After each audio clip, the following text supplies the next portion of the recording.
Hello and welcome to the money nine. मैं हूं आपके साथ सिमरनजीत सिंह और आज हम आपके लिए लेके आए हैं 50 रुपए से सस्ते या फिर यूं कहें कि 50 रुपए के आसपास वाले कुछ ऐसे शेयर्स जिनमें इस वक्त बड़ी हलचल देखने को मिल रही है और हो सकता है कि जिस तरीके की बड़ी डेवलपमेंट्स इन शेयर्स के अंदर, इन कंपनीज के अंदर देखने को मिल रही है, आने वाले समय में शायद आपको इसमें अच्छे रिटर्न्स भी मिल जाएं और ब्रोकरेजेस इस पर क्या कह रही हैं ये भी हम आपको बताने वाले हैं।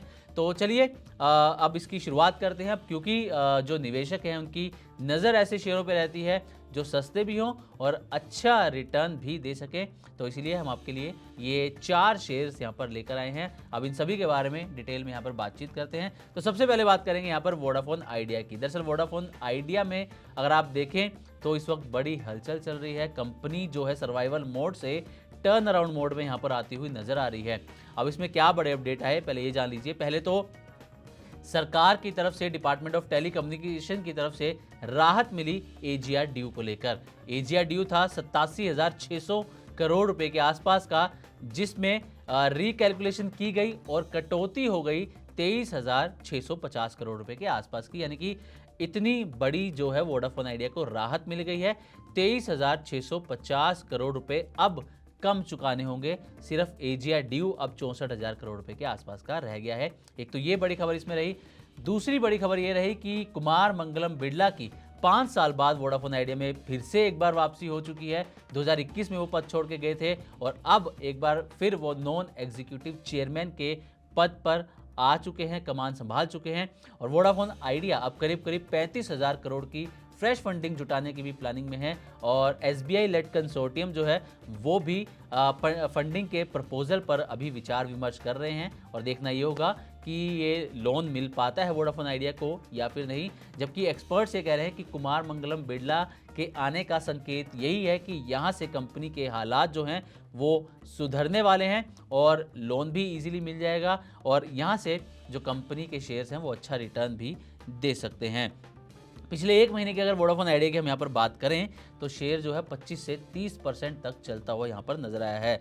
लेकिन अब ब्रोकरेजेस इस पर क्या कह रही हैं, तो जो ग्लोबल ब्रोकरेजेस हैं, गोल्डमैन सैश है, उसने वो वोडाफोन आइडिया को लेकर कोई बुलिश नहीं है। उसने सेल की रेटिंग दी है वोडाफोन आइडिया पर और टारगेट प्राइस दिया है 5.5 रुपये का, जबकि वोडाफोन आइडिया इस वक्त चल रहा है 11.25 साढ़े 11 रुपये के आसपास, यानी कि यहाँ से 50% तक और गिरावट जो है वोडाफोन आइडिया के अंदर आ सकती है गोल्डमैन सैश के मुताबिक।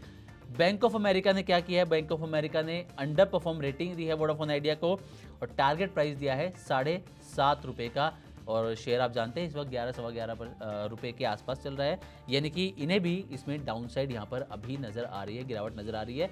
और इनका ये कहना है कि वोडाफोन आइडिया में भले ही ये पॉजिटिव खबरें आ रही हैं लेकिन कंपनी के सामने अभी भी बहुत बड़ी बड़ी चुनौतियाँ खड़ी हुई हैं। 2 लाख करोड़ से ज़्यादा का टोटल कर्ज है और इसके अलावा जियो एयरटेल जैसी बड़ी दिग्गज या फिर कहें कि जाइंट्स हैं टेलीकॉम सेक्टर के, जो 5G में ऑलरेडी बहुत आगे निकल चुके हैं, जबकि वोडाफोन आइडिया अभी सिर्फ अपने 4G और 5G के लिए फंड जुटा रही है।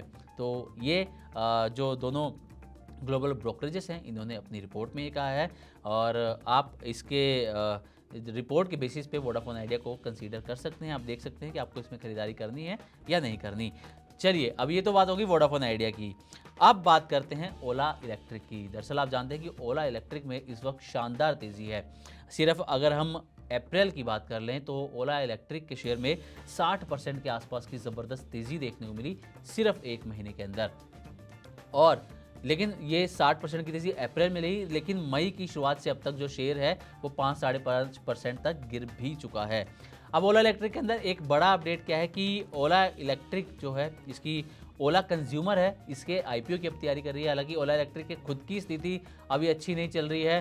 कंपनी का जो घाटा है वो बढ़ता जा रहा है, कैश घटता जा रहा है, मार्केट शेयर जो है कंपनी का वो घट रहा है, लेकिन इसके बावजूद ओला कंज्यूमर का आईपीओ ला रहे हैं और इसकी तैयारी अब यहाँ पर जो इनकी पेरेंट कंपनी है एएनआई टेक्नोलॉजीज उसने यहाँ पर शुरू कर दी है। तो ये बड़ी हलचल इसके अंदर चल रही है। और गोल्डमैन सैश की अगर बात करें ब्रोकरेज की, तो इसने ओला इलेक्ट्रिक पर न्यूट्रल रेटिंग दी है और टारगेट प्राइस 30 रुपये सेट किया है, जबकि इस वक्त अगर हम शेयर देखें तो 33, 34, 35 रुपये के आसपास ये ट्रेड कर रहा है, यानी कि इसमें थोड़ी सी गिरावट यहाँ पर आ सकती है, जैसा कि गोल्डमैन सैश का मानना है। वैसे आपको बता दें कि जो अप्रैल महीना था ओला इलेक्ट्रिक के कारोबार के लिहाज से भी अच्छा रहा है। यहाँ पर ओला इलेक्ट्रिक की जो सेल्स हैं वो उनमें ज़बरदस्त उछाल देखने को मिला। जो पहले एक महीने में रजिस्ट्रेशन 3 से 4 हज़ार थे, वो 10 हज़ार तक पहुंचते हुए नजर आए। कंपनी को रोडस्टर एक्स के लिए PLI सर्टिफिकेशन भी मिल गया और कंपनी ने इसमें 60 हज़ार तक का डिस्काउंट भी अप्रैल के अंदर दिया, जिसके चलते कंपनी के शेयर में तेज़ी देखने को मिली है। तो ये तो होगी ओला इलेक्ट्रिक। अब बात करते हैं तीसरी कंपनी की जो 50 रुपये से नीचे कारोबार कर रहा है शेयर, वो है येस बैंक। तो येस बैंक में भी इस वक्त ज़बरदस्त तेज़ी है। अगर आप अप्रैल में देखें तो येस बैंक जो है 16% तक चलता हुआ नजर आया है, 16-17%। और मई के पहले हफ्ते की सिर्फ अगर बात करेंगे तो 12 से 13% की तेज़ी येस बैंक के अंदर देखने को मिली है। और ये जो मई के पहले ही हफ्ते में जो शेयर की तेज़ी आई है, ये 2 साल की सबसे बड़ी वीकली रैली जो है वो येस बैंक की है। अब इसके पीछे रीजंस हैं जो तेज़ी आई है। पहला तो ये कि जो इनके Q4 FY26 के यानी कि चौथी तिमाही की जो नतीजे आए वो शानदार है, जिसमें बैंक का मुनाफा जो है उसमें 45% की ग्रोथ देखने को मिली। 1068 करोड़ रुपए पर ये मुनाफा पहुंचता हुआ नजर आया। इसके अलावा 7 मई को ESOS के तहत जो कंपनी ने 50 लाख शेयर्स जारी किए हैं।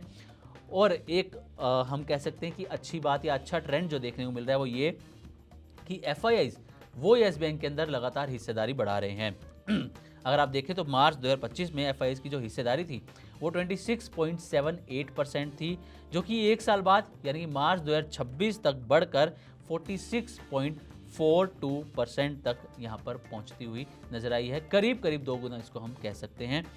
लेकिन अगर एक्सपर्ट्स की हम यहाँ पर माने तो वो ये कह रहे हैं कि अगर इस तरीके का मोमेंटम जारी रहा तो येस बैंक जो है वो 24 रुपये तक जा सकता है, जबकि इस वक्त येस बैंक जो है वो 22 रुपये के आसपास ट्रेड होता हुआ नजर आ रहा है। यानी कि बहुत ज़्यादा तेज़ी की उम्मीद येस बैंक के अंदर जताई नहीं जा रही है। तो ये है येस बैंक की स्थिति। अब आखिर में बात कर लेते हैं सुज़लोन की। हालांकि हम यहाँ पर बात कर रहे हैं 50 रुपये से सस्ते शेयरों की, 50 रुपये के शेयरों की, लेकिन सुज़लोन जो है क्योंकि पिछले 1-1.5 महीने में ज़बरदस्त रैली शेयर के अंदर आई है, तो इस वक्त 54-55 रुपये के आसपास कारोबार कर रहा है। लेकिन अगर आप थोड़े दिन पहले तक देखें तो 50 रुपये से नीचे ही ये कारोबार कर रहा था, तो 50 रुपये के आसपास इस वक्त ये कारोबार कर रहा है। शेयरों के अंदर जो है सुज़लोन के शेयरों में पिछले कुछ दिनों में आप देखें ज़बरदस्त एक्टिविटी देखने को मिल रही है। वॉल्यूम बेहद हाई सुज़लोन के अंदर देखने को मिल रही हैं। और 8 मई की अगर बात करें हम फ्राइडे की, तो शुरुआती बाजार के अंदर ही 1.25 करोड़ से ज़्यादा शेयरों की ट्रेडिंग होती हुई नजर आई है सुज़लोन की। और इसमें जो है बायर्स हैं, ट्रेडर्स हैं, उनकी दिलचस्पी भी बढ़ती हुई नजर आ रही है। और सिर्फ रिटेल इन्वेस्टर की यहाँ बात नहीं करेंगे, FIIs और जो DIIs हैं उनकी भी दिलचस्पी सुज़लोन के अंदर यहाँ पर बढ़ रही है।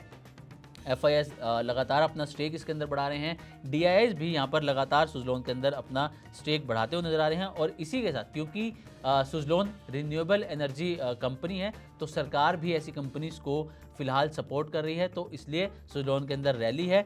और रैली का अंदाज़ा आप इस बात से भी लगा सकते हैं कि सिर्फ अप्रैल महीने में ही सुज़लोन के अंदर 45 से 50% तक की ज़बरदस्त तेज़ी जो है वो देखने को मिल रही है। और साथ ही एक बीच में अपडेट ये भी आया था कि सुज़लोन जो है अब यूरोपियन मार्केट में दोबारा से एंट्री कर रही है, अपने कारोबार को वहाँ पर और ज़्यादा बढ़ाने पर फोकस कर रही है। ये भी एक रीज़न रहा कि सुज़लोन में ज़बरदस्त तेज़ी रही है। वैसे आपको बता दें कि जो ब्रोकरेज फर्म है JM फाइनेंशियल, उसने सुज़लोन पर बाय रेटिंग दी है, कुछ समय पहले की रिपोर्ट है। और टारगेट प्राइस जो है सुज़लोन पर वो 64 रुपीज़ का दिया है। और इस वक्त सुज़लोन 54 रुपये के आसपास कारोबार कर रहा है, यानी कि ठीक ठाक तेज़ी की यहाँ पर उम्मीद यहाँ पर जताई जा रही है, अपसाइड इसमें आ सकता है। तो ये हमने 4 शेयर्स आपके सामने रखे जो अक्सर लाइमलाइट में भी रहते हैं, निवेशकों का भी इंटरेस्ट इसके अंदर रहता है, और ये शेयर सस्ते भी हैं और कितना रिटर्न दे सकते हैं, ब्रोकरेजेस क्या कह रही हैं, ये भी हमने आपको यहाँ पर बताने की कोशिश की है। तो आज की वीडियो में बस इतना ही। नमस्कार।